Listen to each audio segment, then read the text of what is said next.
en renvoyant chez eux les puissances dominatrices, en contrariant leurs intérêts, en leur enlevant le gâteau de la bouche, ces officiers, désormais à la tête des États du Sahel, les ont mis en colère. Ils sont plus que jamais décidés à revenir de façon forte. Ils sont aux abois et multiplient naturellement les stratégies pour reconquérir. En fait, c'est dans le champ informationnel qu'on doit considérablement faire évoluer notre posture en étant beaucoup plus fort, beaucoup plus habile, beaucoup plus présent. Et ceci nécessite d'avoir une compréhension beaucoup plus fine de nos partenaires, mais aussi de mettre nos partenaires en responsabilité. C'est-à-dire que la communication en Afrique, en particulier, c'est les pays africains qui doivent le faire. Il n'y a pas qu'une Afrique. Et donc moi, j'en vois 4. Je vois une première Afrique, c'est l'Afrique de l'Ouest et le Sahel, c'est l'Afrique des risques et c'est l'Afrique des frottements stratégiques avec nos compétiteurs. C'est celle dont la France est en train d'être expulsée. Il y a une deuxième Afrique, je ne veux pas dire que c'est l'Afrique centrale, c'est l'Afrique du centre et c'est celle qui est l'Afrique de la francophonie et des ressources stratégiques. On vient de découvrir des gisements incroyables en terres rares et en minéraux rares au Zimbabwe.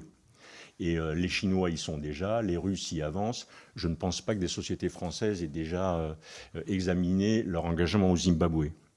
Il y a ensuite une troisième Afrique qui est l'Afrique australe. Je pense que c'est l'Afrique du business. Et parmi les plus grosses économies, il y a évidemment l'Afrique du Sud. Donc c'est plutôt ce domaine-là qu'il faut privilégier. Et puis enfin, il y a l'Afrique de l'Est.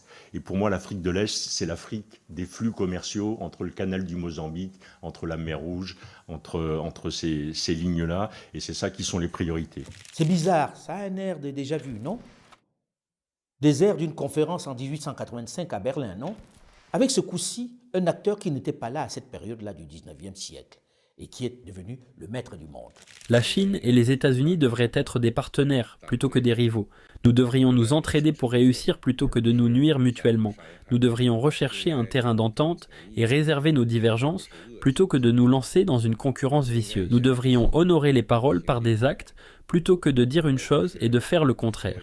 J'ai proposé que le respect mutuel, la coexistence pacifique et la coopération gagnant-gagnant soient les 3 principes fondamentaux. En fait, les acteurs se sont multipliés puisque désormais, nous avons la Chine, la Russie, l'Inde, la Turquie, l'Iran, le Japon et même la Corée du Sud pour se partager l'Afrique. Ce qui évidemment contrarie sérieusement les plus anciens qui voient leur gâteau leur échapper beaucoup trop rapidement à leur goût. Ce n'est pas la Chine, la Russie et Wagner qui vont apporter des solutions durables aux très grandes difficultés que connaissent ces pays africains et leur population. On est tous d'accord qu'il y a malheureusement une instabilité en Afrique et qu'il faut aider l'Afrique à sortir de cette instabilité.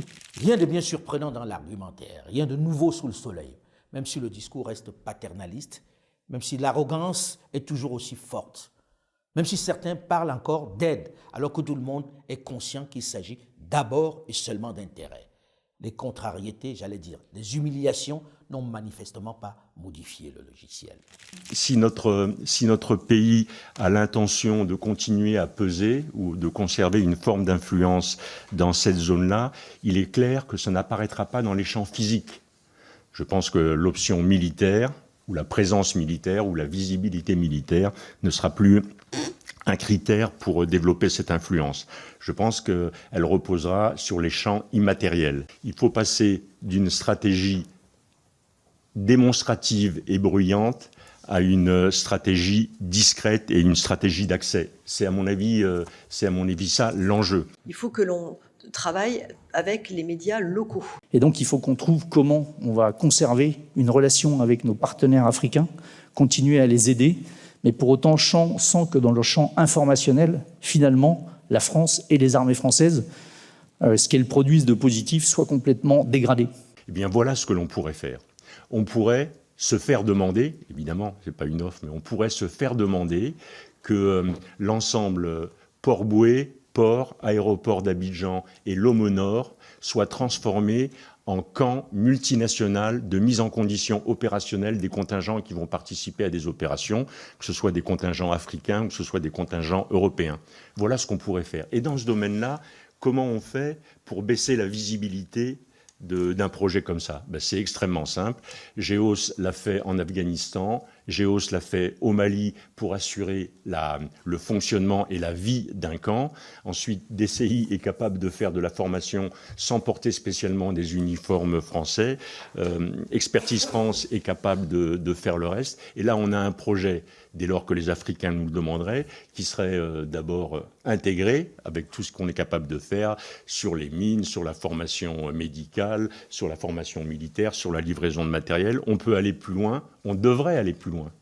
Cet intégrateur, il devrait être capable de balayer le champ depuis l'humanitaire jusqu'à la formation militaire. C'est clairement dit, n'est-ce pas? Mais la nouveauté, qui est de taille, c'est que désormais, les Africains voient bien la stratégie. Ils sont au courant des voies et moyens mis en œuvre pour revenir. Le secret qui entourait ce type de projet ne fonctionne plus.